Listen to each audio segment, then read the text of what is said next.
Bonjour et bienvenue dans ce premier tuto d'After Effects, donc dédié à la création d'un générique dans le style d'Y Penser.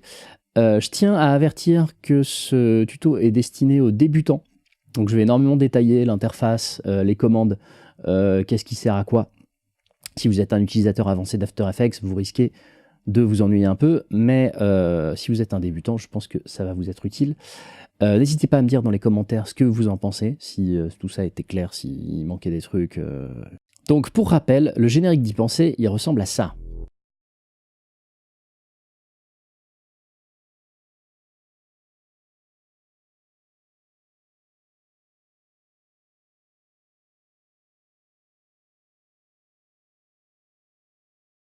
Donc c'est pas moi qui ai créé ce générique évidemment, hein, c'est Bruce de la chaîne Y Penser. La première chose à faire quand on ouvre After Effects, c'est d'enregistrer notre travail. CTRL S ou fichier enregistré sous. Donc on va l'enregistrer ici, et ce qui va se passer, c'est que tous les enregistrements automatiques, tous les trucs dont After Effects a besoin, vont se créer dans ce dossier aussi. Donc il a vraiment besoin en fait d'être enregistré pour fonctionner.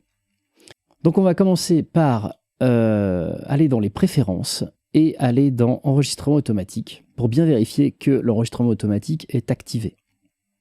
C'est pour moi, à mon sens, vital, parce que quand on est dans la création, on ne pense pas forcément à enregistrer toutes les 3 minutes. Si vous avez le moindre plantage, la coupure de courant, j'en sais rien, n'importe quoi, panne de batterie sur votre portable, vous êtes bien content quand le truc s'est enregistré. Donc moi j'enregistre toutes les 5 minutes et je mets 10 versions max. La plupart du temps, on n'a pas besoin d'autant. Mais bon, c'est une sécurité, je préfère la prendre.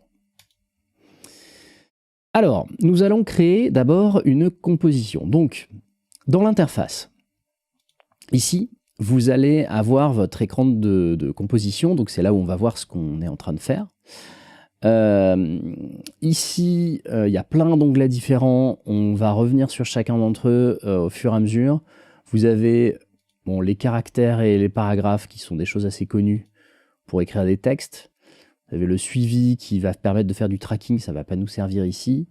Mais surtout, on a l'onglet Effets et paramètres prédéfinis, dans lequel il y a tous les effets possibles qu'on va pouvoir générer sur un calque d'After Effects. En bas, vous avez votre onglet de timeline. Donc là, ici, vous allez avoir tous vos calques. Et ici, c'est la barre de temps, en fait. Donc de gauche à droite, on avance dans le temps. Mais donc pour l'instant, on n'a pas encore créé de composition, donc pour l'instant, il n'y a encore rien. Ici, là, vous avez un fil d'attente de rendu. Ça, c'est quand à la fin, vous voulez faire un export. Pour l'instant, on ne va pas encore y toucher. Et en haut, il y a aussi l'onglet, là, ici, l'onglet projet, dans lequel il va y avoir absolument tous les éléments qui vont nous servir à créer notre projet, donc tous les éléments qu'on crée à l'intérieur d'After Effects et qu'on importe de l'extérieur d'After Effects. Et l'onglet Effets qui va dire, quand on a un calque de sélectionner, quels effets sont appliqués à ce calque. On va commencer par créer une nouvelle séquence. Donc pour ça, il faut cliquer ici, ou clic droit, nouvelle composition, ou composition, nouvelle composition, ou CTRL-N. Il y a toujours 4 ou 5 solutions pour faire la moindre chose dans After Effects. Donc là, j'ai fait CTRL-N. Et la plupart du temps, si vous cherchez quelque chose dans After Effects et que vous ne le trouvez pas, c'est très souvent sous un clic droit quelque part. Il faut juste trouver le bon endroit où faire clic droit. Mais ouais, 8 fois sur 10, c'est derrière un clic droit.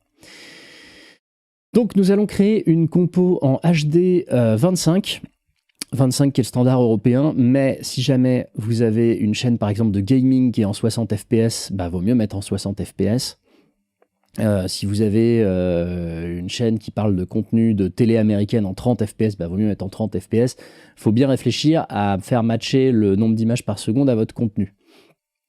Ensuite pour la HD, parce que c'est le standard le plus courant en ce moment, alors faites bien attention à avoir 1920 par 1080 en pixels carrés, parce que par exemple si vous allez dans les paramètres prédéfinis ici, vous allez voir qu'il y a aussi un truc qui s'appelle HDV, qui était un format de cassette, donc le successeur du DV en haute définition, qui lui est pour le coup en 1440 par 1080, en 4 tiers en fait, Puis ensuite, il fallait étirer en 1.33, donc les pixels sont étirés, pour, donc c'est un format anamorphique, pour avoir du 16/9. Donc ça, évidemment, on n'en veut pas. Il nous faut absolument du HDTV, le standard de la télé HD, à 1080-25. Alors évidemment, on peut choisir n'importe quel autre format, hein. L'important, c'est que votre format match au reste de votre contenu. Le reste n'est pas important. Ensuite, il y a la couleur d'arrière-plan. La couleur d'arrière-plan, c'est à la fois vital et à la fois on s'en fout. C'est la couleur qui va remplacer le transparent quand le fond est transparent. Donc, moi, je préconise de toujours mettre du noir parce que au moment de l'export, votre image, s'il y a du transparent derrière, ce sera mis par du noir. Et donc, si vous choisissez une autre couleur d'arrière-plan, ça peut être trompeur, dans le sens où si vous mettez un arrière-plan blanc et que vous mettez tous vos textes en noir et que vous ne mettez pas d'arrière-plan physique derrière, que vous laissez de la transparence, à l'export, ça va vous faire un truc tout noir. On clique sur OK, ça crée la composition. Et maintenant, l'idée, ça va être d'importer nos éléments pour pouvoir faire notre composition tranquillement avec tout ce qu'il nous faut. Alors évidemment, vous pouvez importer vos propres éléments.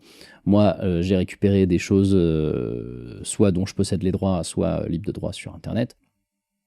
Libre à vous, évidemment, de faire ce que vous voulez. Pour importer des éléments, soit on va les chercher là et on les fait glisser à gauche, soit on fait clic droit, importation, fichier, soit on fait CTRL-I. Bon, vous commencez à comprendre comment ça fonctionne, hein. Il y a 15 milliards de solutions. Soit on double-clique ici, soit on fait fichier, importer fichier, soit voilà, toujours plein de trucs. Moi, j'aime bien double-cliquer ou glisser, déposer, je trouve ça très pratique. On va prendre nos petits éléments graphiques, on va les amener là. On va les mettre, on va les faire glisser ici sur la petite icône de dossier. Pour pouvoir les mettre dans un dossier, on va l'appeler source.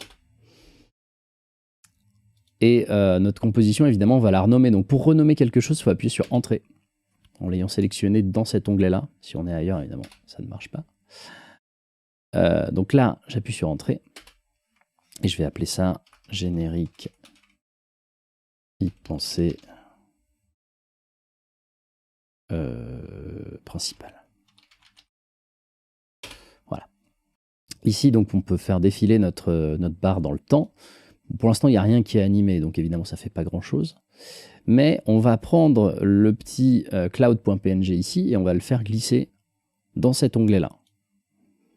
Vous voyez, selon l'endroit où on le fait glisser, il est plus ou moins espacé plus ou moins décalé dans le temps.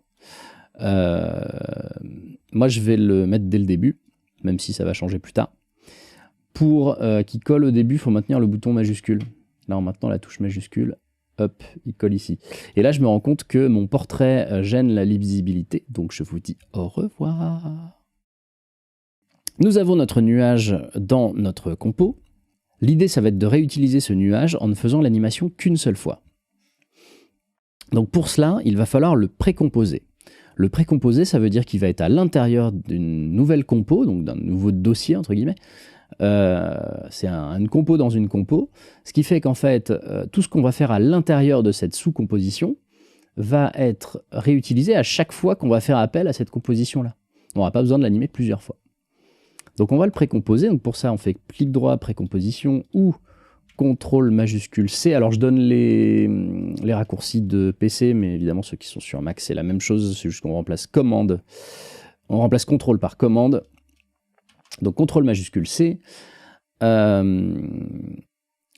on a un nouvel onglet qui apparaît et qui nous propose déjà de renommer, donc on va l'appeler Cloud Précompo.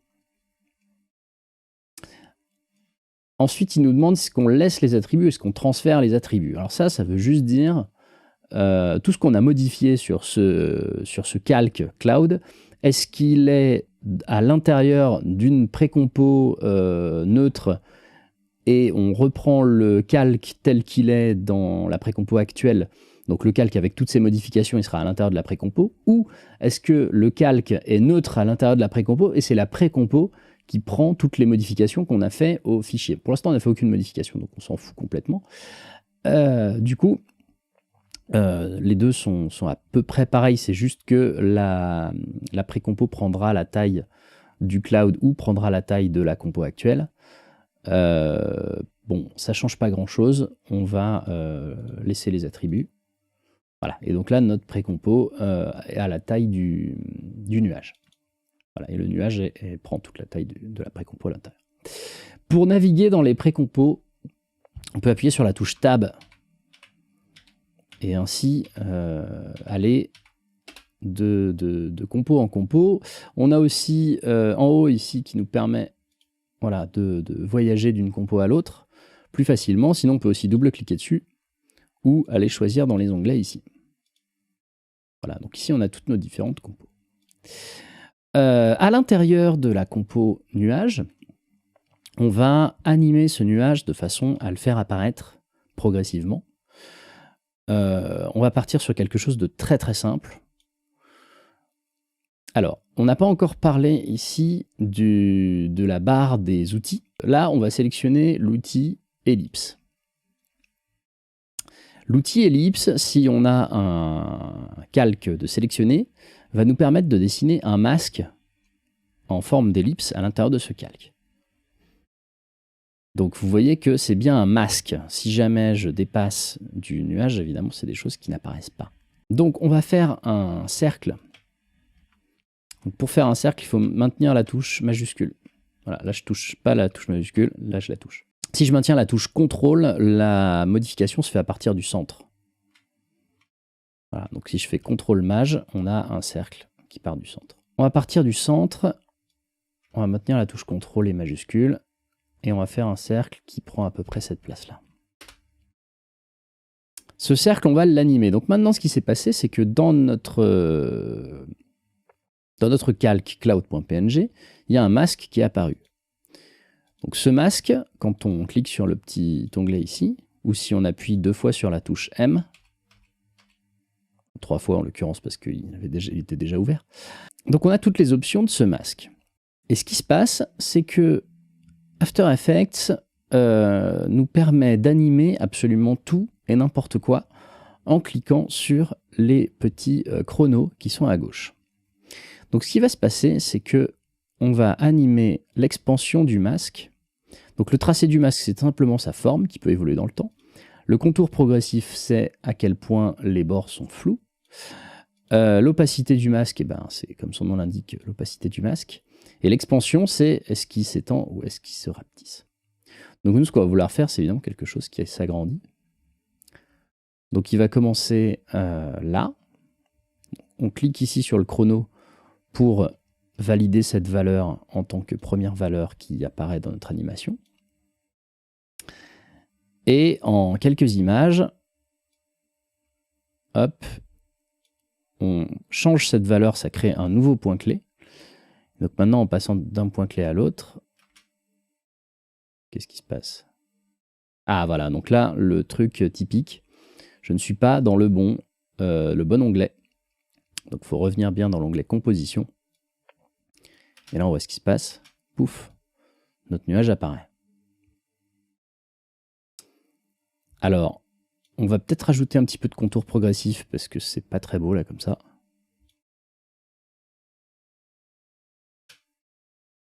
Voilà, c'est déjà un petit peu mieux. Pouf. Peut-être un petit peu lent, on peut même... Alors, pour accélérer une animation, il suffit de prendre le point clé et de le décaler. Là, si je ralentis l'animation, là, je l'accélère. L'idée, c'est que ce soit vraiment en quelques images à peine. Voilà.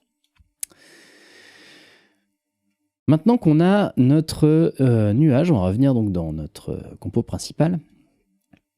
Et donc, si on se souvient bien du générique d'y penser, on a 4 petits nuages qui apparaissent. En tout cas, nous, on va en faire 4. Et donc, on va réutiliser cette pré-compo de nuages pour faire chacun des petits nuages avec des animations à l'intérieur. Et donc, ce qui va se passer, c'est que on va précomposer la précompo. Donc, CTRL majuscule C. On va cette fois donc laisser les attributs. Et on va appeler ça Cloud 1, par exemple. Puis sur OK. Et donc maintenant, dans Cloud 1, il y a notre précompo et notre nuage qui apparaît. Et donc l'avantage, c'est que si on retourne à l'intérieur du nuage et qu'on change l'animation, ça va changer pour toutes ces itérations dans d'autres compositions.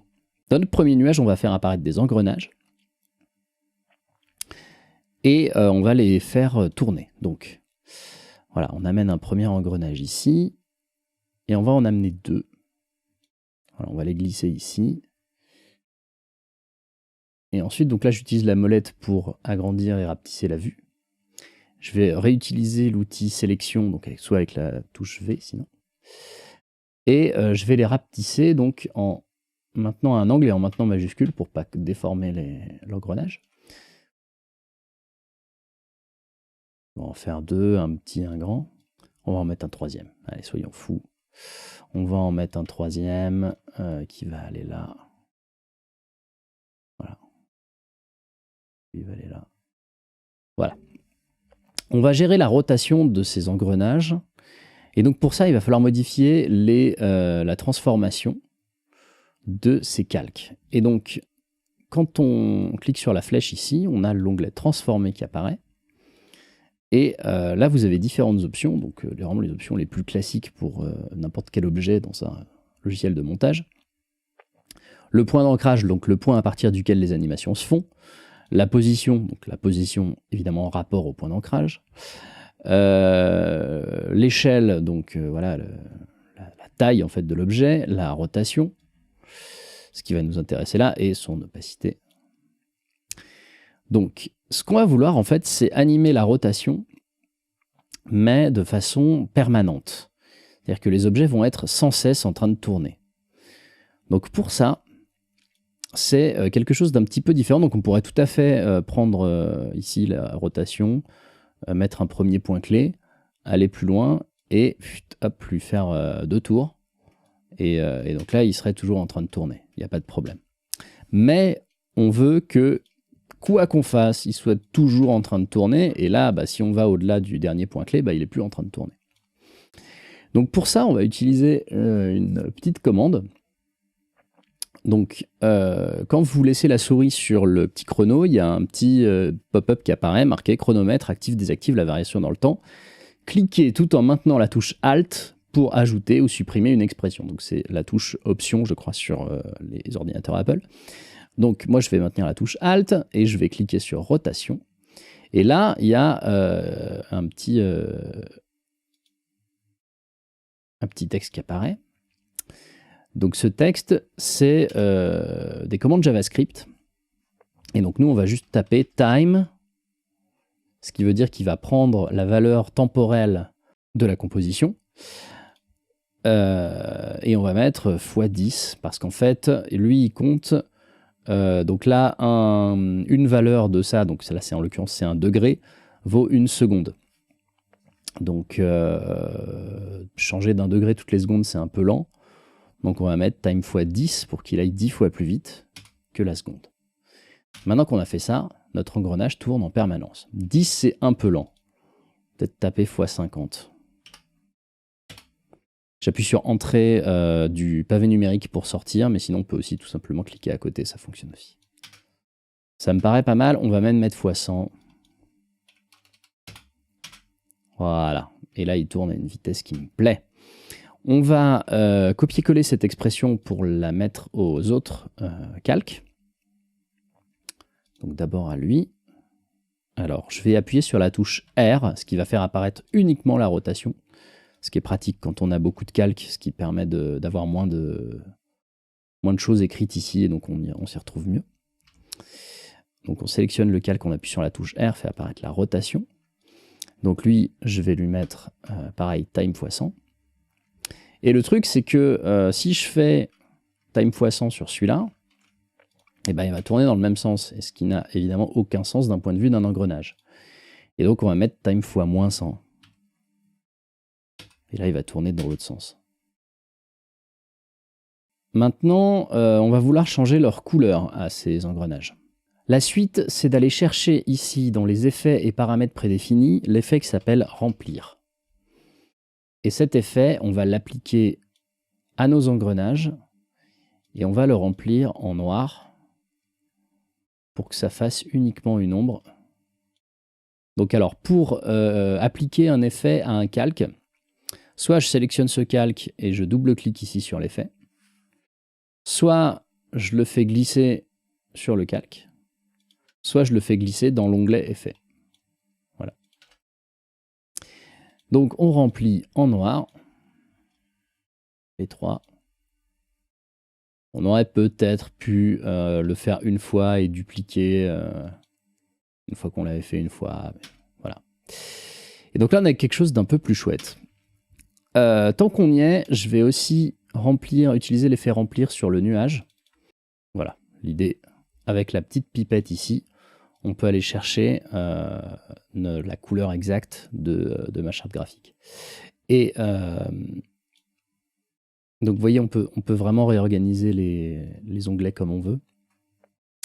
Et là, en l'occurrence, voilà, on a notre nuage orange.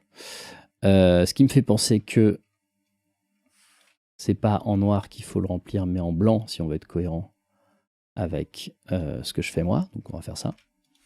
Et donc maintenant qu'on a ça, il va falloir qu'on anime leur arrivée à ces trois engrenages. Donc pour ça, on va animer leur échelle et leur opacité. Donc échelle, en anglais, c'est scale, donc il faut appuyer sur S. Et opacité, c'est transparency, donc c'est T. C'est des choses dont il faut un peu se souvenir. Et je vais maintenir la touche majuscule et appuyer sur T. Et là, ça va faire apparaître à la fois l'échelle et l'opacité. T, S. S majuscule T. Voilà. Et donc, désormais, on a l'échelle et l'opacité qui sont affichées pour chacun des engrenages. Donc, ce qu'on va faire, c'est qu'on va avancer de quelques images. Alors ça, c'est avec les touches page haut et page bas. Tac. À peu près ici, pour démarrer notre animation.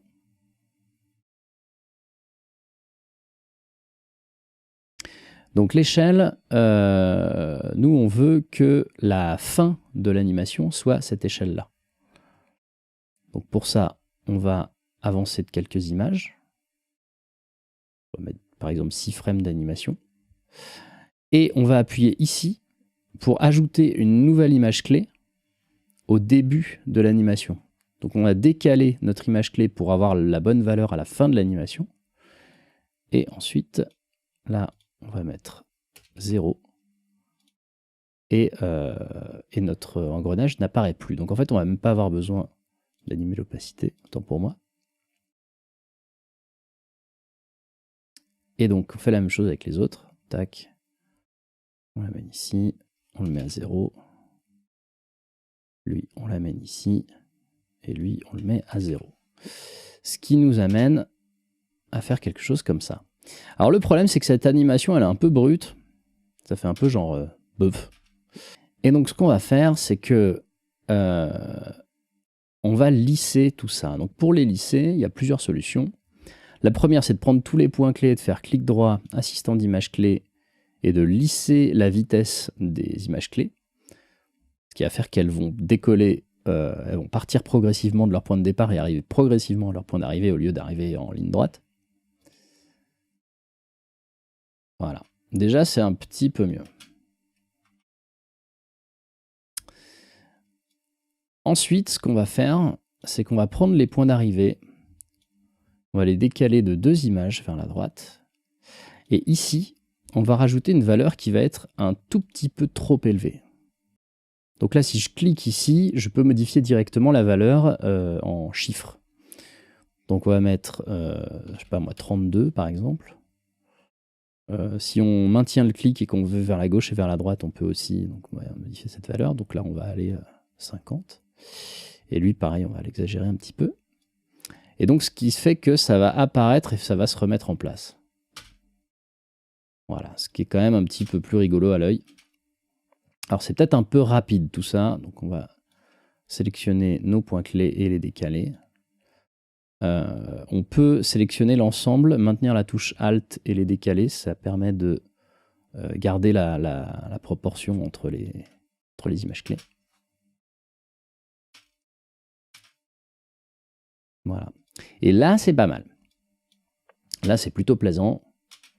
On pourrait les recaler mieux quand même pour qu'ils soient un petit peu plus centrés. Donc là, j'ai sélectionné les 3 en appuyant sur la touche majuscule.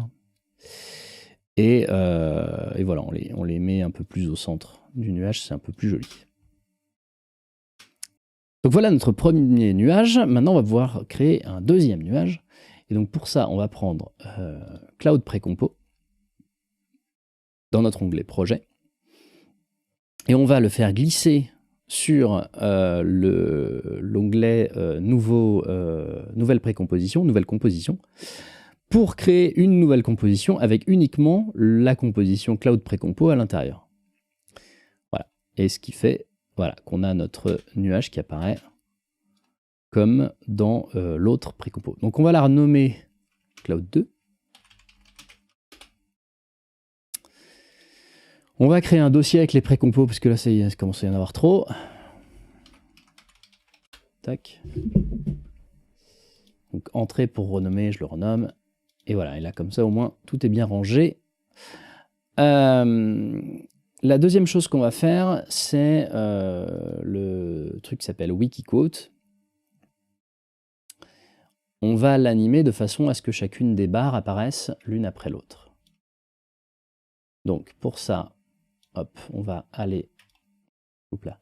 Alors, il faut maintenir la barre d'espace pour avoir la petite main qui apparaît, ou sinon, vous pouvez aussi utiliser l'outil main ici. Barre d'espace, c'est très pratique. Molette pour zoomer, dézoomer. Voilà. Sinon, vous pouvez aussi cliquer ici et cliquer sur Ajuster pour avoir la vue en plein écran. Donc, une fois, donc là, voilà, page barre pour passer la frame suivante. Une fois que le nuage est presque apparu, là, on va faire apparaître notre Wikiquote. Donc pareil, maintien Alt plus molette pour zoomer dans la compo. Et ensuite, on peut décaler ici en étant là. Donc là, hop, on va le placer à peu près... pareil, hein, je maintiens majuscule pour garder les proportions. On va le placer à peu près comme ça. Et donc là, cette fois, on va faire un masque qui va évoluer dans le temps. Ça va être un masque de cercle, a priori,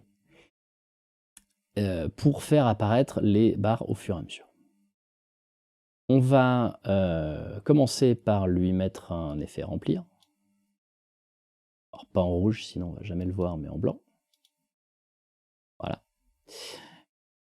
Et on va utiliser l'outil ellipse, aller à peu près au centre du cercle, et dessiner, donc avec les touches CTRL et majuscule, un cercle qui pourrait choper toutes les barres. Et ce qui se passe, c'est que maintenant, on a donc notre masque qui est apparu ici, et on va animer son tracé. Donc, pour l'instant, on va garder 4 images où il est comme ça. Puis, on va cliquer ici sur le chrono pour créer un point clé sur à l'endroit où on veut que l'animation commence. On va avancer de 5 images. Je vais agrandir mon masque. Alors, pour agrandir le masque comme je viens de faire, il faut cliquer sur l'outil sélection et aller au bord du masque. Et quand notre souris devient noire, on double-clique ici. Et là, ça nous permet d'agrandir notre masque. Et donc là, je vais faire CTRL majuscule. Hop, je l'agrandis. On a notre deuxième position. Puis on va avancer de 5 images. Même chose. Troisième position. Puis avancer de 5 images. Et voilà notre dernière position. Et alors le problème, c'est que si je fais ça, on a quelque chose qui est progressif. Alors c'est pas complètement laid non plus, hein, mais nous ce qu'on voulait c'était quelque chose qui apparaisse d'un coup. Donc pour que ça apparaisse d'un coup, en fait, on va rajouter des points clés intermédiaires à l'image d'avant. Donc pour ça, je vais sélectionner ce point clé, je vais faire CTRL-C pour copier le point clé, aller ici à l'image d'avant l'animation et faire CTRL-V pour que, paf, à la frame près, il passe à l'animation suivante. Donc ainsi de suite.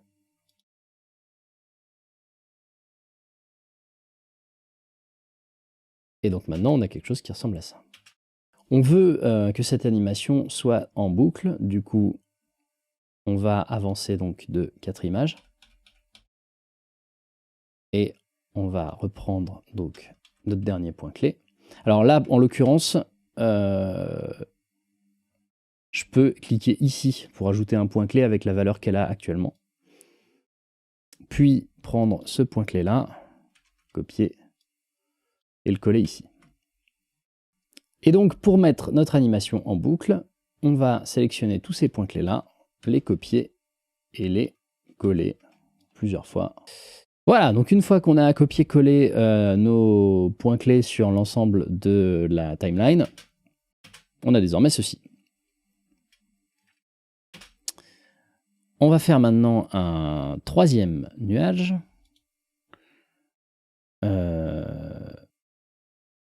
Dans lequel on va mettre donc notre logo. Donc maintenant on va prendre notre précompo de nuage, qu'on va faire glisser ici, pour faire une nouvelle précomp. Et dans cette précomp, on va faire apparaître notre titre. Et donc le titre c'est celui-là, pouf. Voilà, donc c'est mon logo en l'occurrence, mais évidemment, vous pouvez mettre le vôtre, c'est fait pour. Et donc on va le placer à peu près. Et on va trouver un moyen sympa de l'afficher. Donc pour ça,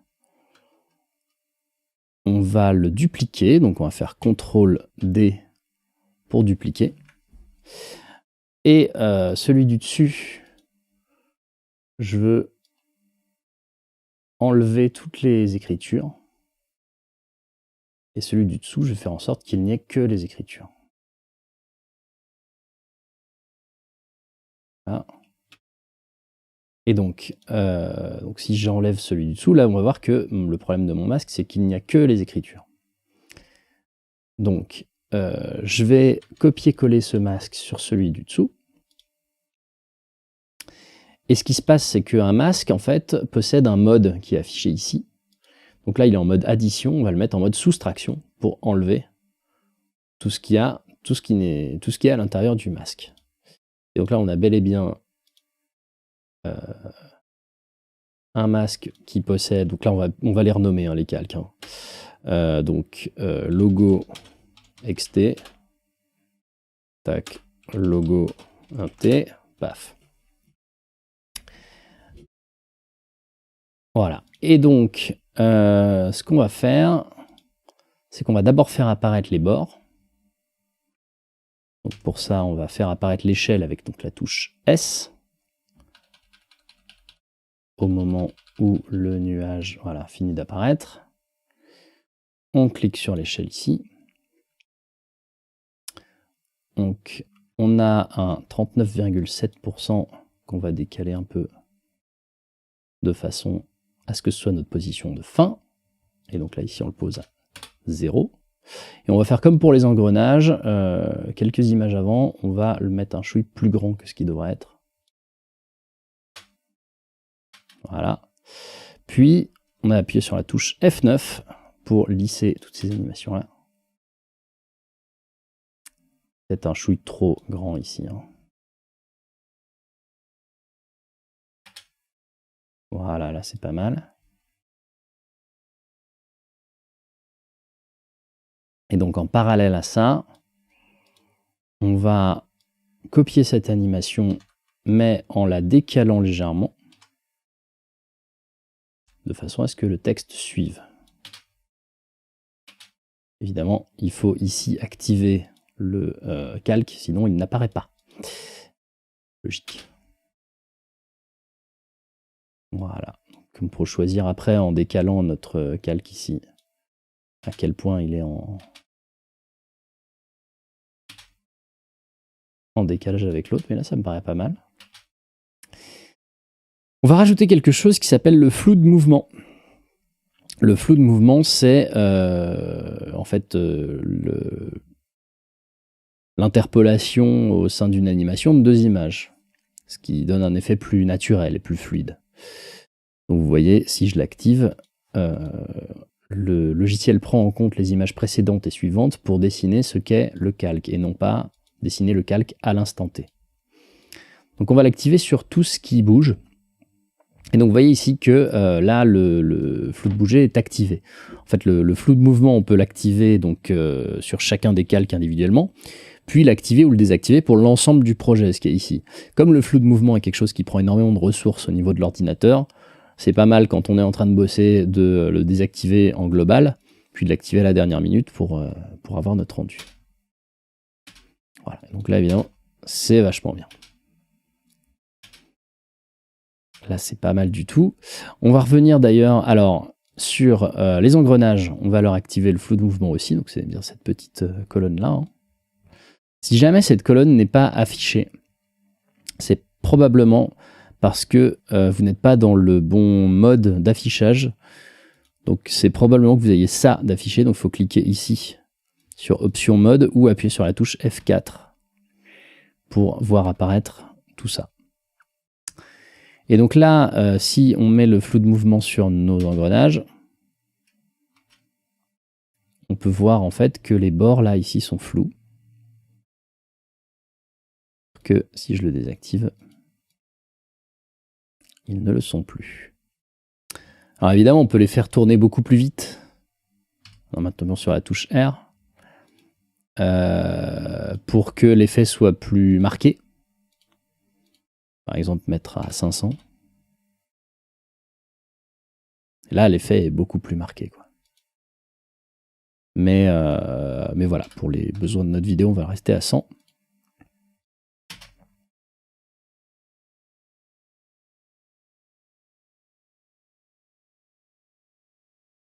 Et alors ici, paradoxalement, il ne faut pas activer le flou de mouvement, puisque sinon, on perd en fait le fait que ce soit progressif fait qu'on n'a plus les choses qui apparaissent d'un coup. Vous voyez, si j'active le flou de mouvement là, et ben évidemment il prend la valeur moyenne entre l'image précédente et l'image suivante.